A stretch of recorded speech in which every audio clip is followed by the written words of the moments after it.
Hey guys, it's Leo from Team Ragnarok, and today I'm bringing you a draft of my Curse-Breaker Dragon deck.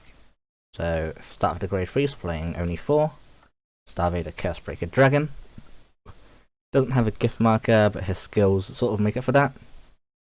So, during your turn, if your opponent has a locked card, this unit gains 10,000 power. And then you can counterblast 1 to give an imaginary gift force to your opponent, and you choose one of their red cards and lock it.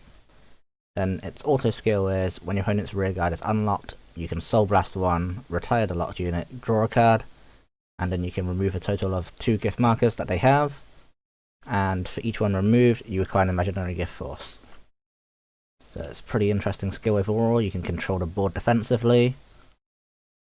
Next into grade 2, so playing 3, Blast Monk of Thundering Foot. This is just for early board removal in case you get rushed. And if you bind a grade 2 or greater, obviously you can soul charge 1, which fuels Curse-Breaker's auto skill as well. Then we have Swift Deleter Girly. 1 place, if you have more red guards than your opponent, this unit gains 4,000 power until end of turn. So it allows it to hit by itself in certain conditions.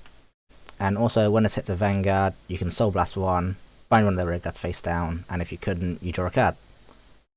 And then we're playing another 3 copies of Boundless Taurus. Yeah.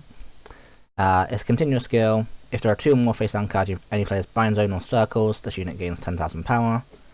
I'm playing this mainly because it can actually hit a number on rear guard if you don't have to force early on, if you just use these to get your binds.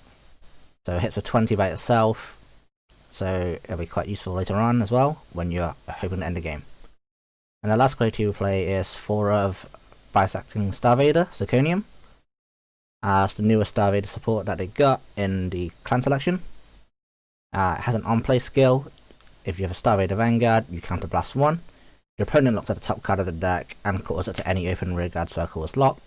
And if that happens to be in the back row, you draw a card and it gains 10,000 power. Its continuous skill is pretty good as well. If your opponent's Vanguard is grade 3 or greater and they have a locked card, your Vanguard's original critical becomes 2. So you can take Force on in this deck and still have the crit pressure with your Vanguard, which is very nice. Then we're playing in grade 1s 3 copies of Crunching Deleter. It's the promo that basically says your opponent's cards are Omega locked and they can't unlock in the end phase. We're also playing 2 copies of Solidar Bangle. You put a grade 2 or lower from your hand in Soul, look at top 3 cards, add 1 to hand after you reveal it, and then put the rest in the bottom of your deck.